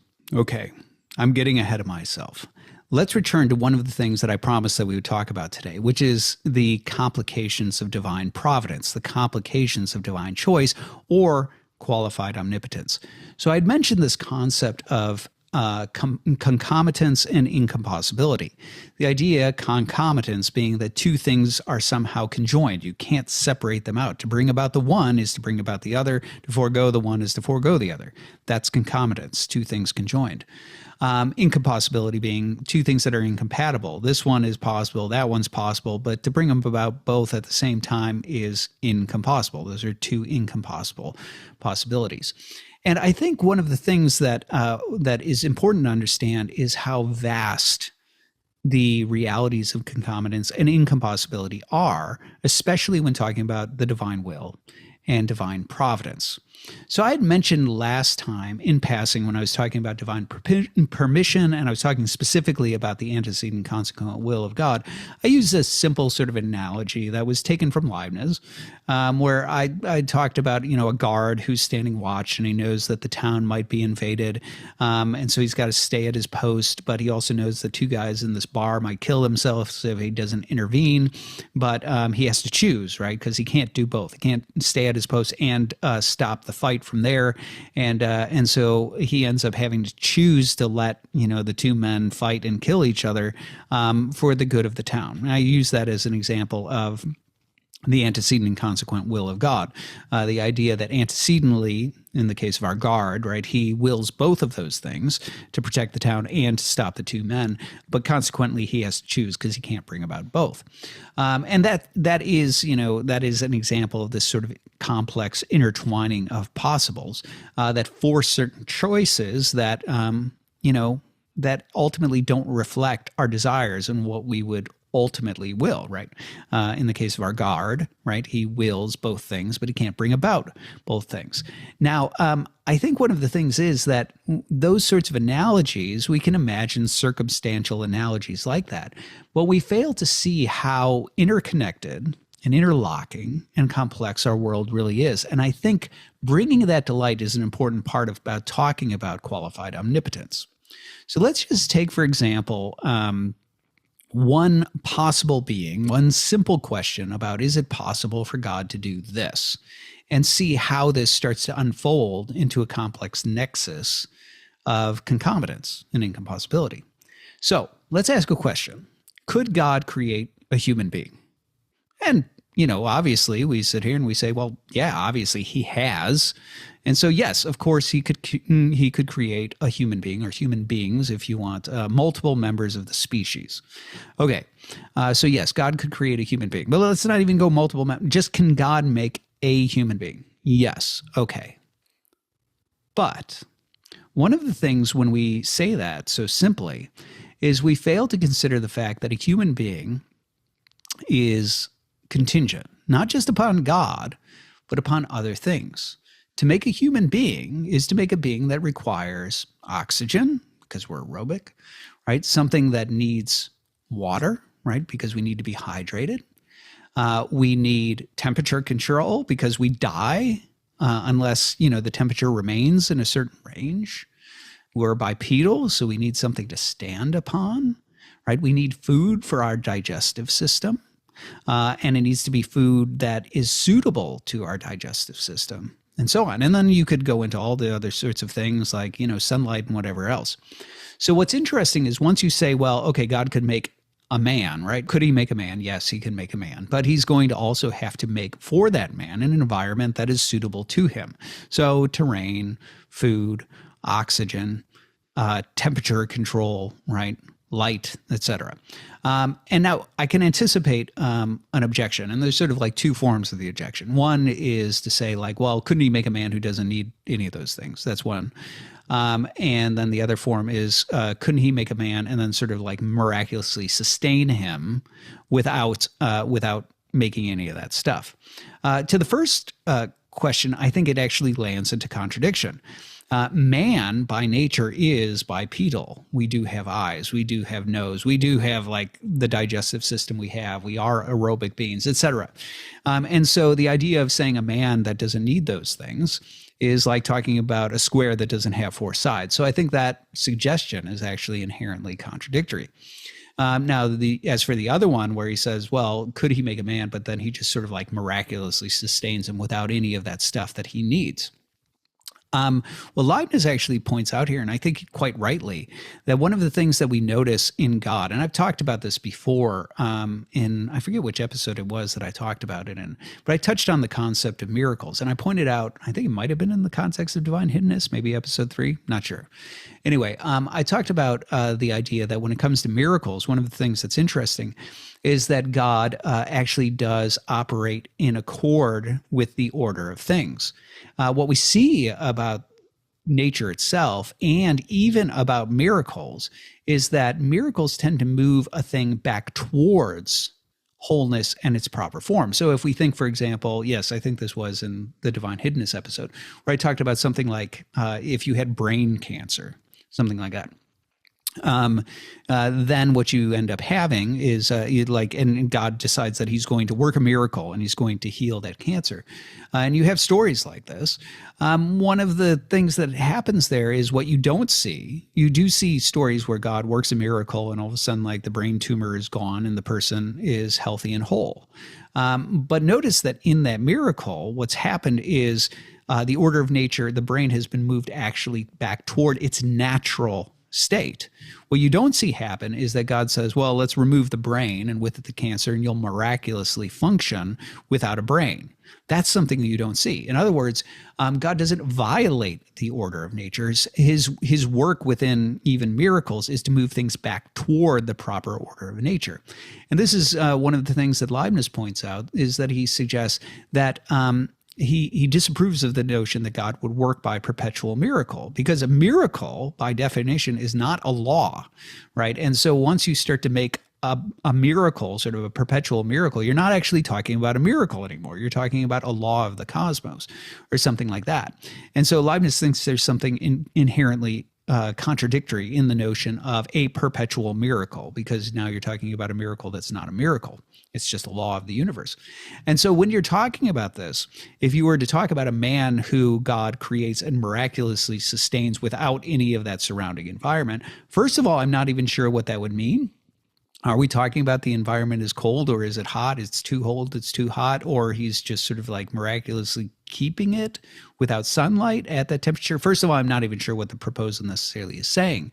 But second of all, if we're actually going to suggest this, are we suggesting something that's coherent by talking about some sort of sustaining this human being by perpetual miracle, where he doesn't have any of the needs that he requires, right? That his being requires, but somehow he survives. Instead, the more likely answer is that God, when considering making a man, also considers the needs of a man, and in this sense, supplies those needs. So let's just run with this idea, right? That God, yes, if he's going to make a man, and he's not going to do a perpetual miracle, which I'm not sure is a coherent thing, and he's not going to make a man that is not a man, since that would be incoherent too. He's going to instead make a man and supply what he needs, right? Then what you actually land in is you need some sort of world that's suitable to a man, something that does offer terrain, something that does offer oxygen, something that does offer water, something that does offer food suitable to his digestive system, something that does provide his needs in terms of, what we get from sunlight, something that does illuminate the space so that our eyes have the end for which they exist, to see, something that does involve sound, et cetera, right? You would have to go through all the different things that a man requires. And the problem you run into is that even though you get to what seems to be a relatively finite list, I mean, it's a pretty long list, but relatively finite, the problem is that each of those things too are contingent, right? So when you're talking about the necessary conditions to bring about water or an atmosphere that is oxygenated and things like that, you're talking about certain things like pressure and photosynthesis and so on. And so like you're dealing in now a new list that begins to compound. Man needs this, water needs this, air needs this. Whatever man is going to eat that's suitable to his digestive system needs this. And so what happens is now those new things on the list, right? Those things on the list that making man requires these other things start to offer their own lists of needs. And then inevitably you can see where this is going. That new list is going to have their own list and so on. What you end up seeing is actually when you start to do a thought experiment like this, what becomes apparent is you can start to see how it may well be that to create a single man actually requires an entire cosmos. Because once you start to move through, well, man requires these things, right? Oxygen, water, sunlight, or whatever the deliverances of sunlight are suitable to him, light to rain, et cetera, et cetera. And then each of those things are also a contingent being that have certain necessary conditions. And then whatever those necessary conditions are, pressure, whatever it might be, are going to have their own necessary conditions and so on. In other words, what you start to see very quickly is that it's likely that man is part of an interlocking puzzle. And that basically to make one man means making our entire cosmos or some version of our cosmos. And the fact of the matter is you can do this thought experiment with all the different members of our cosmos. You could do it with dogs. You could do it with cats. You could go through other things in the chain of being, and you'd find the same sort of interlocking problem, the same interlocking puzzle. So it's very easy for us to be like, of course, God could make man, or he could make a griffin, or he could make this, or he could make that. But what we rarely consider is how man is one piece of an extraordinarily complex puzzle. And even though it's very simple for us to say, oh yeah, God could make a man, we rarely consider the fact that making that one man cascades into also creating an entire cosmos. Now that's just in terms of one type of being. We're not even talking about historical interlocking puzzles yet. Let's take a particular man. The prophet Samuel, right? So let's consider this one historical figure. Does God will the existence of the prophet Samuel? And the answer is we can look at Samuel and we see that he is a godly, a righteous man. He is a seer. He is faithful to God. And so the answer would probably obviously I would think that God not only wills his existence because he's human, and in that sense he is a good, right, an additive good to the world, but also this particular man is even righteous and upright and a follower of God in a way that it makes it pretty obvious to say, like, yes, he would will this particular being. But the thing is, when we consider the existence of Samuel, the fact of the matter is that part of the very identity of Samuel are his parents, right? That Samuel is a being that is begotten of Elkanah via Hannah, right? So I think I'm remembering correctly that his parents are Elkanah and Hannah. And so in terms of that reality, right, we ask a very simple question, like, would I be me if I had a different father? And even though, again, movies and things like that, people like to toy with the idea that say, oh yeah, let's talk about the hypothetical where you're a different set of parents or something like that. I actually don't think that's coherent. So this is what philosophers refer to as internal versus external relations. So an internal relation is a relation, some sort of relational property that the thing would not be itself if it were different. An external relation is something that, you could change and it'd still be itself. So, for example, in the case of my father, right, the fact that I am begotten when I am, the fact that his, my DNA is woven into him, all of those sorts of things, I'm convinced that, yes, part of my varied identity as, this particular subject is woven in with the fact that I am begotten of, Mike Jacobs. And so, hey, Dad. And so, I think that, that is an internal relation. Now, are there external relations? Leibniz kind of thinks no. But, I do think there are external relations, right? Like that I would still be me if I chose to drink from this coffee right now or not drink. That's an accidental property. There are things like that. But I don't think my parents are one of those. My identity, right? It's an integral feature of me that I am begotten of him via my mother. And granting that point, and I do grant that point, obviously, what you run into is an interesting cascade of a new interlocking puzzle. Namely, that if it's true that Samuel's identity is wrapped up in being begotten of Elkanah via Hannah, then the same thing is true in terms of Hannah and in terms of Elkanah, that Hannah's identity are wrapped up in her parents, and Elkanah's identity is wrapped up in his parents. And obviously you can see where this goes. You can follow the chain of identity of these internal relations back all the way through every genealogy until you get to the founding of the world. And so now all of a sudden the simple question of, does God will the existence of Samuel? Yes. Okay. Can God bring about the existence of Samuel? Yes. But can God isolate the existence of Samuel from all the things that precede him? And the answer seems to be Actually, no. Just like with the creation of man, where one single man, one single thing, or choose a cow or a dog or whatever, cascades into an entire cosmos, so the making of one particular human being, say Samuel, cascades into an entire genealogy back to the founding of the world. Okay? Now, that's just in terms of the people involved. If we actually consider and we start to go into all the different contingencies that are involved in that, things get far more complex. Consider the fact that you have story after story after story of people who are like, well, we met by chance. I missed the train. And it's only because I missed that train by 1 minute, like the doors were closing, that I ended up stuck on that platform and I met the love of my life, right? Something like that. And you have all these stories that have to do with very specific events, that if any of those events are different, all of a sudden the story is different and you might not have those two people together. You might not have their union. You might not have them having kids at that specific time.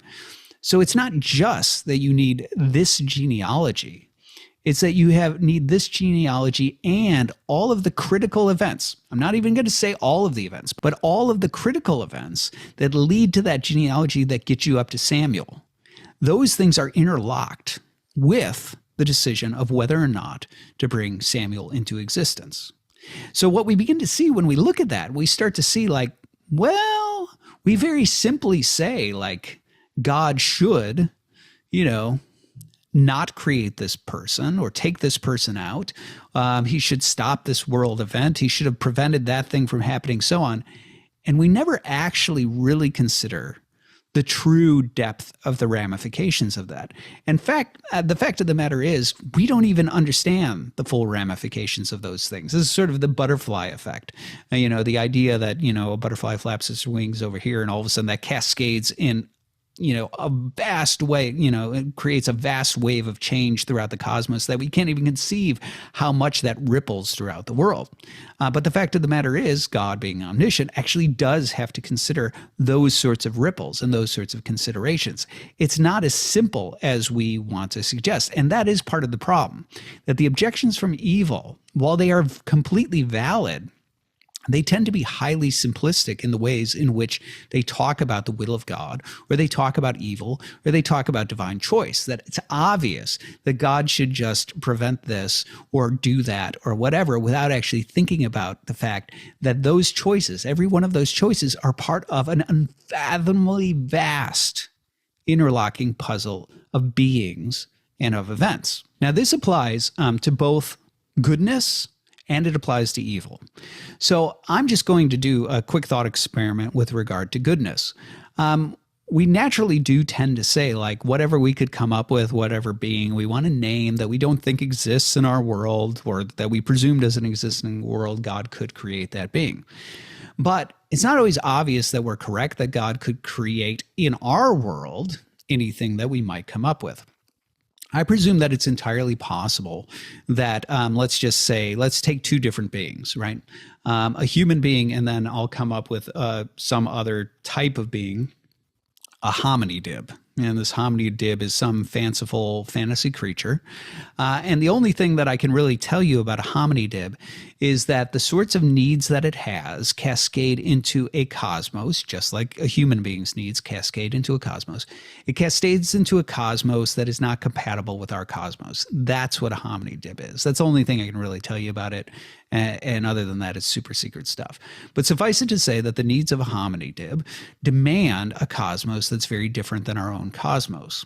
Well, now we face the fact that if that's true, and I'm telling you it's true, if that's true, then a hominidib and a human are not compossible. They are incompossible beings. Not because God is incapable of creating a hominidib, he is. Not because he's incapable of creating a human being, he is. But the problem is, to create a human being is to create with him a certain type of cosmos. And that cosmos is not supportive of a hominidib. To make a hominidib is to create an entirely different cosmos, one that cannot support a human being. And for this reason, These are incompossible goods. So if we actually consider what was said about the antecedent will, right, the antecedent will of God, that God wills every good and repels every evil, the fact of the matter is that a hominy dib, as an articulation of God's goodness and wisdom and things like that, actually is something that God wills, right?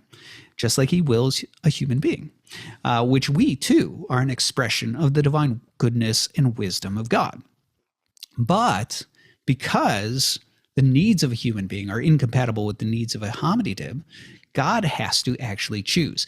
And this is one of the things that is really sort of critical to some of the thinking that Leibniz talks about. So Leibniz is notorious for suggesting that our world is the best of all possible worlds.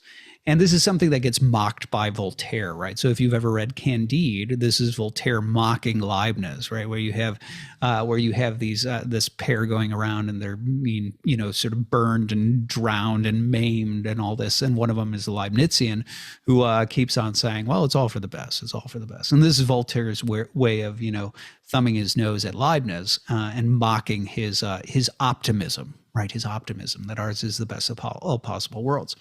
But what Leibniz means by optimism is, on the one hand, he means that our world has a maximal set of being, right? So on the one hand, Leibniz isn't even necessarily always talking about the events of our world. That is included in it, and we'll talk a little bit about what he has to say on that topic, because it's not really his invention, that belief.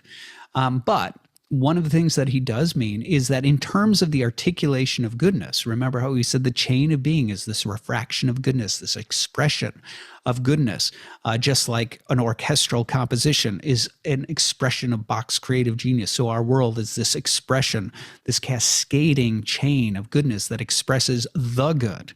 Leibniz means that God works to produce a world that maximally expresses his own goodness. That's part of what he means. So this is one of the reasons why Leibniz believed that there must be beings within beings within beings, right? These sort of microorganisms that are composed of micro things still, and so on and so forth, down, into their own chain of being. Because he was convinced that our world must be vast in the macro level and also vast in the micro level. Because part of the entire point of the world is to create this vast expression of goodness. But Leibniz is also attuned to this problem that I just mentioned about the hominy dib. The fact of the matter is that each being requires so many things, right? Each being is part of a complex interlocking puzzle. There's no guarantee that two interlocking puzzles are compatible with each other. And so for this reason, Leibniz thinks that God needs to choose when it comes to goods. And this sort of happens on the cosmic level, that God can't create every possible being that there is, because those beings might require different cosmoi that are incompatible with one another. So he has to choose which chain of being is best, which set of beings is most optimal, which one is the best expression of God's own wisdom and goodness. That's one thing. But it also means that God needs to forego certain goods, including the prevention of evil. So free will is a good example of this. And I mentioned this in passing in the previous episode, that Leibniz admits to prevent evil is a good. It is a good, right? To prevent evil is a good. And in fact, the objection indicts God for not performing that good. But as I also pointed out, one of the incompossibilities, one of the conjoined, incompossibilities or concomitants, one of the features of concomitants is free will itself, that it is good to include in the world rational creatures. But the inclusion of rational creatures excludes the good of guaranteeing a sinless world. It might come about that you could have a sinless world, but we need to cooperate in it. And so in order to make a cosmos that includes rational creatures, God has to forego the good of guaranteeing a sinless world. He has to accept or permit the possibility that sin enters our world. Now, this gets us into a feature of concomitance. And what I had said about the hominy dib and the human being is an example of incompossibility. You have two goods, God wills them both, but they are incompossible goods. So he has to pick between them. And presumably, the chain of being that would exist in the hominy dib world is as vast as the chain of being that would exist in ours. So there's probably a whole host of beings that God would have to forego in choosing our world over the hominid's world. But the point is that is a point of incompossibility. This chain of being is incompossible with this chain of being over here. Whereas what I was just saying about free will, the idea that free will, the good of free rational beings, excludes the possibility of a sinless world, or put otherwise, entails the possibility of sin, means that now you have an instance of concomitance, meaning the possibility of evil, which is something that God would rather forego, is conjoined by concomitance with the good of rational creatures. And so for this reason, to create rational creatures is to permit the possibility of evil, because they're joined by concomitance. You can't bring about the one and guarantee that the other doesn't happen. Now, this notion of concomitance brings us to something that I touched on last time, which is the concept of complex goods. I talked about certain goods that can't actually be brought about without permitting certain evils. For example, forgiveness.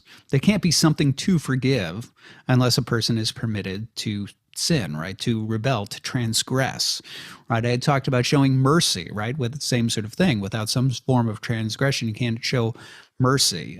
Charity, right? Unless there is a need, you can't bring about charity, and so on. And I talked about all these different complex goods. And I think this is an important feature of understanding the complexity of what's called synergy. Right. So the idea being, this is the concept that St. Paul talks about in his letter to the Romans, where he talks about the idea that God synergizes all things toward the good of those who love him. And this has always been an integral concept of Christianity. The idea that, yes, God permits free beings to misuse their freedom. He permits the possibility of evil in order to bring about free rational beings. But the fact of the matter is, God doesn't just say, well, okay, you're free, so I guess you do evil, so we just sort of like let you run.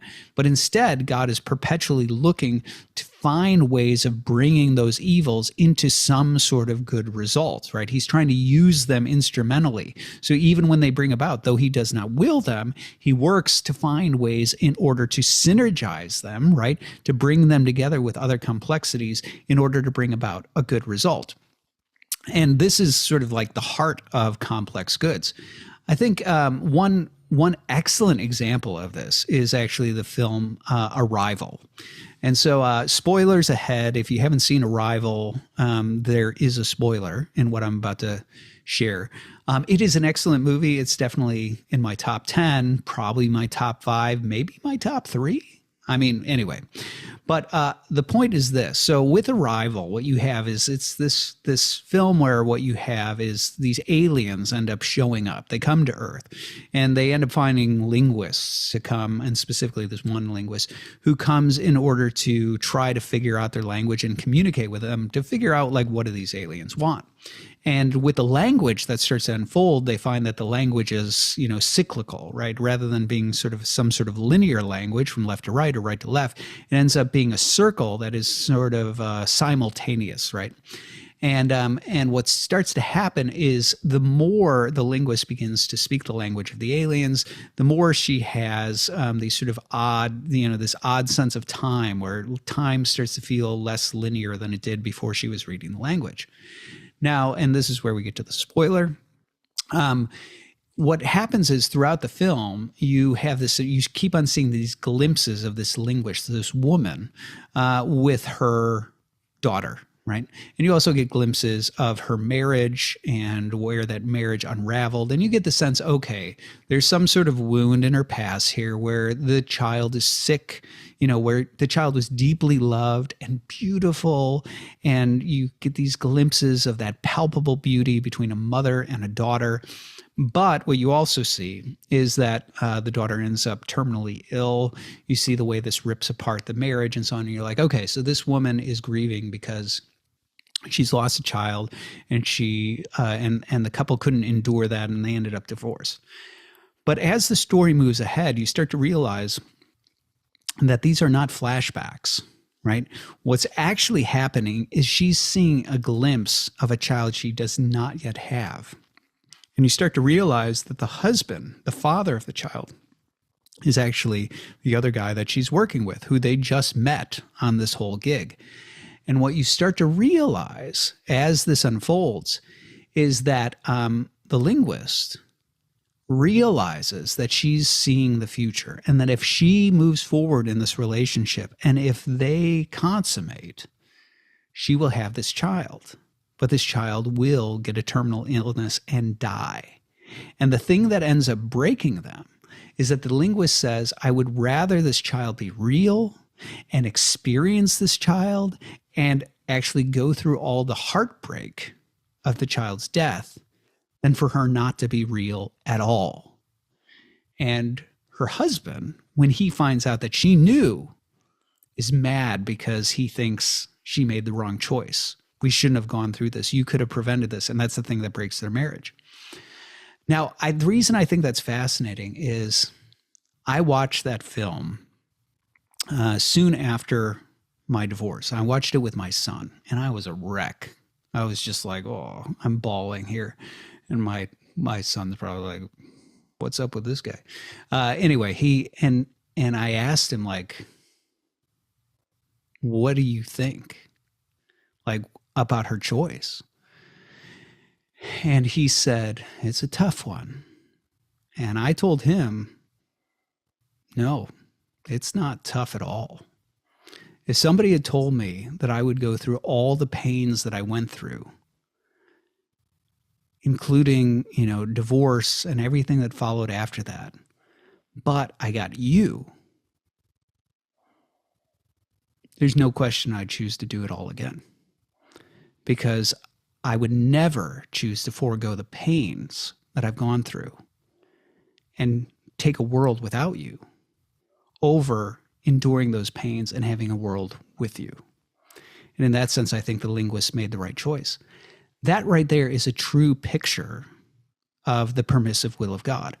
When people like John of Damascus, from whom Leibniz gets the antecedent consequent will distinction, or Leibniz talks about the antecedent consequent will of God, there's an insistence that it is really truly meaningful that God repels every evil, that he does not will those evils.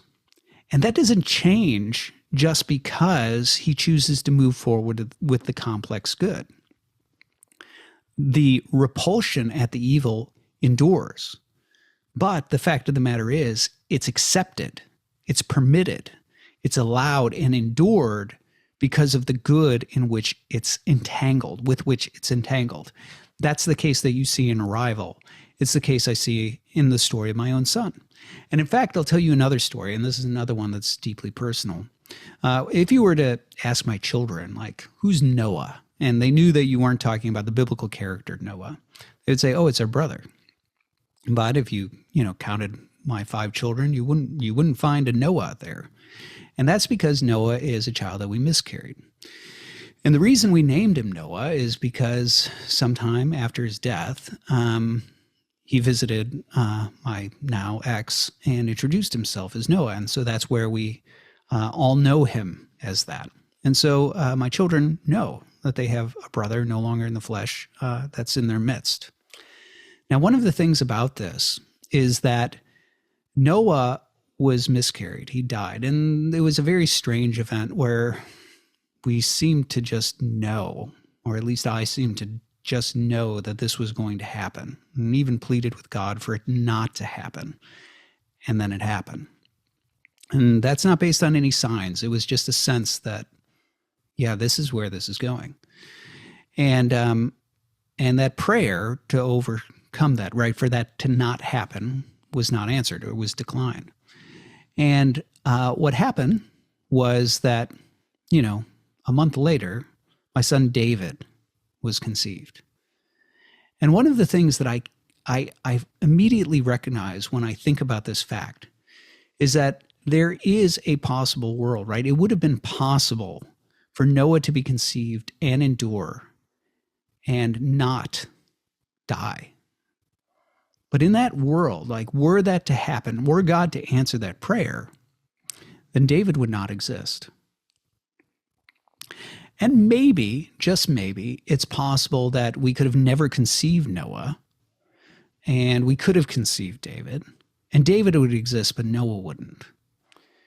But the only world in which both David and Noah exist is this world, the world where Noah dies and David is conceived. And so when I look at that and I ask myself a question, do I will the death of Noah? The answer is absolutely not. No, that was horrible. And I don't will it. But do I will the existence of David? And the answer is yes. Do I will the existence of Noah? Yes.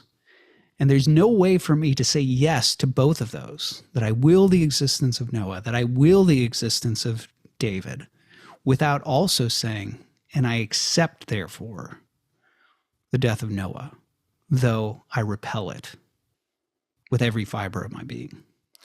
But this is the one world in which both David and Noah exist. And one day, I'll get to see Noah face to face.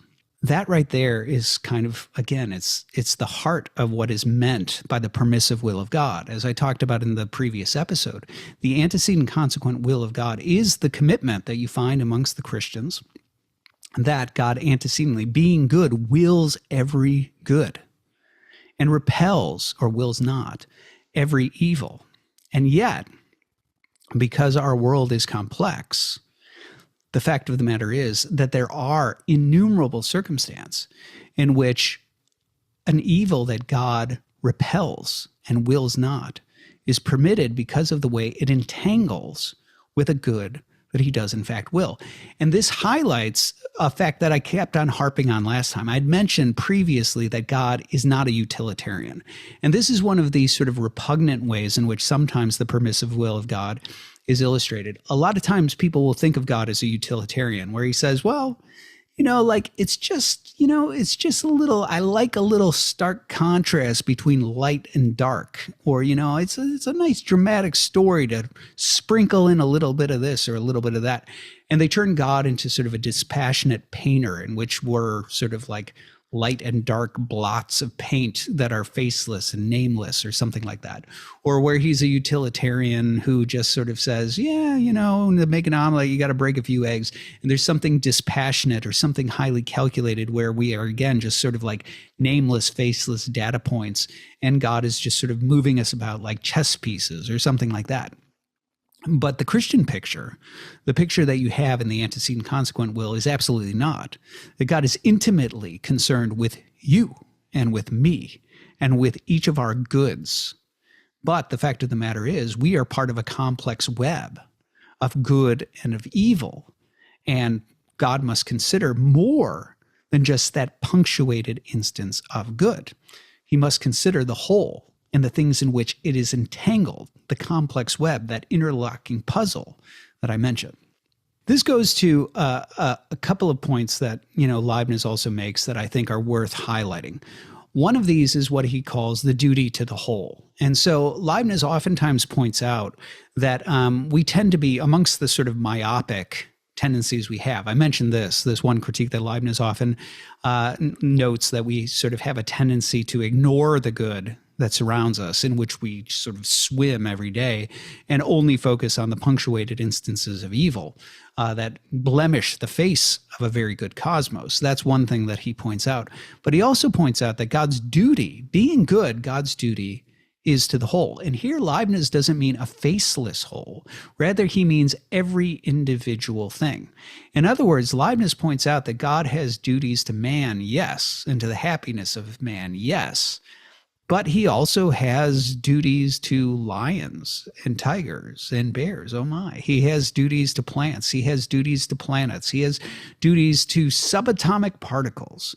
In other words, Leibniz's point in saying that God is the God of all is to say that God is deeply concerned about every piece of the interlocking puzzle. And as he puts it, yes, God might, choose the happiness of a man over that of a lion, but that doesn't mean that he would destroy the whole of lion kind for the happiness of just one man.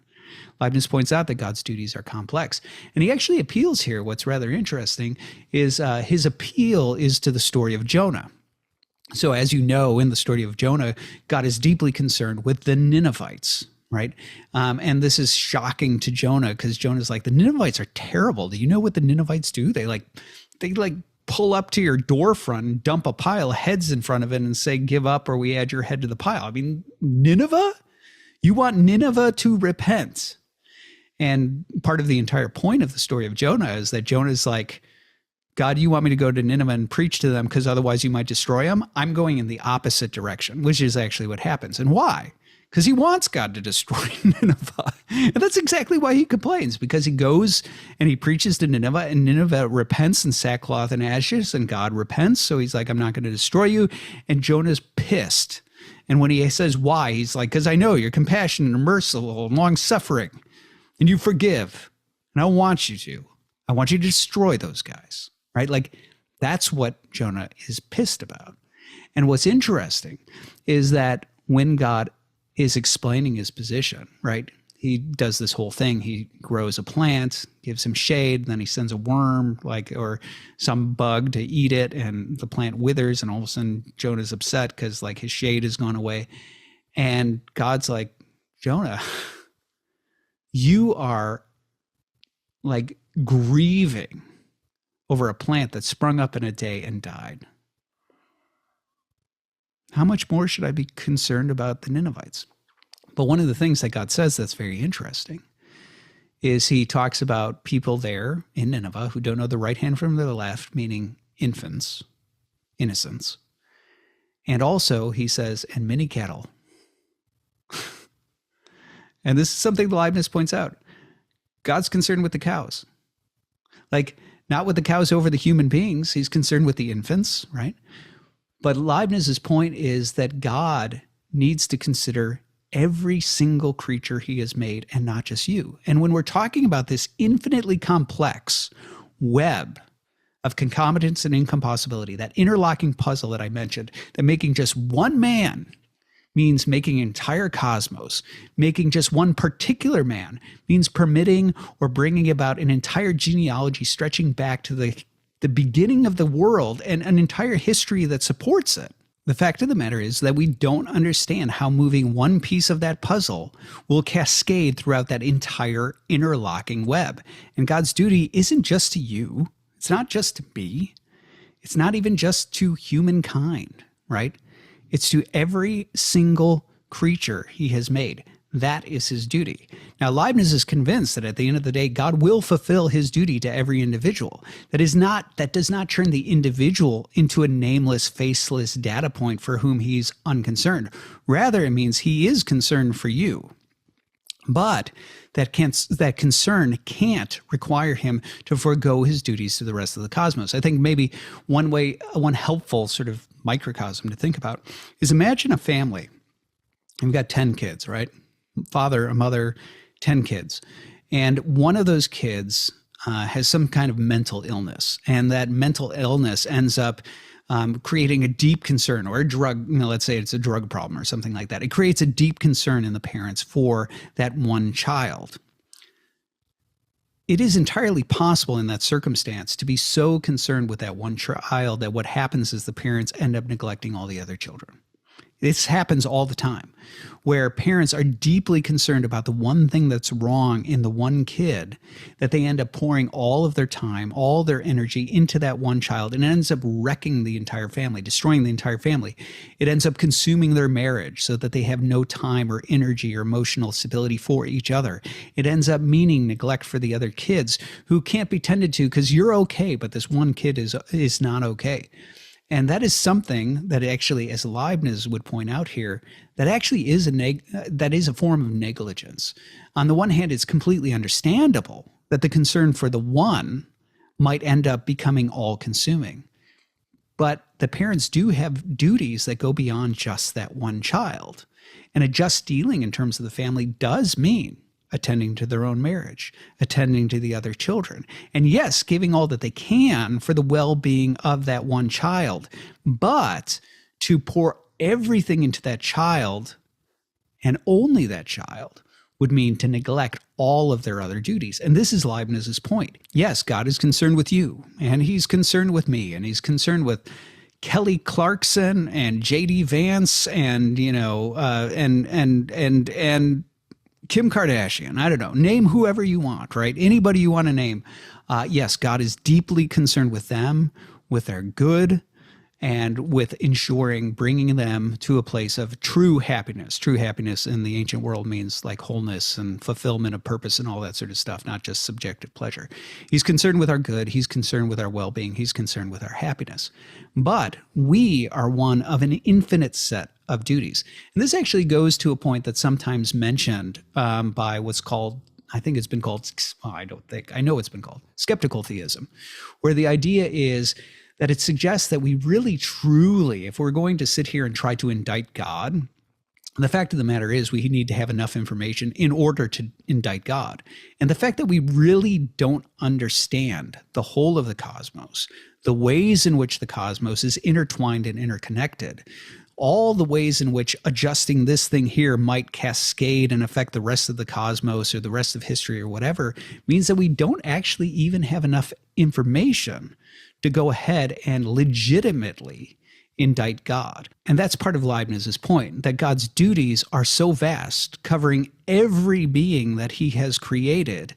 We don't fully understand what the ramifications of adjusting this one piece here or adjusting that one piece there are. They cascade. And how? We don't actually know. And so this is one of the reasons why with Leibniz, when he talks about our world being the best of all possible worlds, which is, as I mentioned, one of the things that he's known for, this is actually not a declaration of an empirical assessment. He's not looking around and saying, obviously, everybody's as happy as they could be. Obviously, all stories have a happy ending or something like that. What Leibniz is actually suggesting is he's expressing a certain confidence or trust in God. Basically, what Leibniz is doing is he's recognizing that God is omniscient, that God is omnibenevolent, that God is omnipotent. And essentially what he's doing is he's appealing to a certain form of faculty psychology. What Leibniz recognizes is, or at least what he's drawing from the medievalists, is that in medieval faculty psychology, the way we engage in deliberation is we look out at the various options and we assess means and ends. So we make assessments about like what we think is best, right? That it's best to get married. And then we sit there and then we make assessments about means and ends. Who should we marry? When should we get married? And so on. And we make a series of judgments about what we see as best. But what Leibniz points out is that one of the reasons why we are susceptible to suboptimal choices is due to two things: ignorance and corruption. So ignorance means that we can just be wrong, that we've made certain judgments that this is best and we are just fallible. We're wrong. The other possibility is that we're corrupt. And so the idea is maybe we're right that this means is the best means to that end, but because we're corrupt, that's not the end we should be pursuing. And so those are the sort of two factors, ontological factors, that play into our choices. But Leibniz points out none of this applies to God. God is not ignorant. He's omniscient. And God is omnibenevolent and incorruptible. He's not subject to corruption. So what Leibniz is actually suggesting here is a confidence in God just based on what we know about God. It's not an empirical assessment of the world. It's an assessment that God is the first cause of all things, and as someone who is not subject to corruption, right, or to ignorance, must actually know and successfully identify the best. Like whatever he identifies and wills to be best actually is best. So Leibniz is expressing a certain confidence here. And it's not a confidence that's based on experience. It's a confidence that's based on the idea of God. And incidentally, in my Leibniz book, I actually go through the fact that this is not unique to Leibniz. This is something that you find in the Platonists, you find it in a certain form in Aristotle, you find it in the Stoics, you find it in the Jews, you find it in the Christians.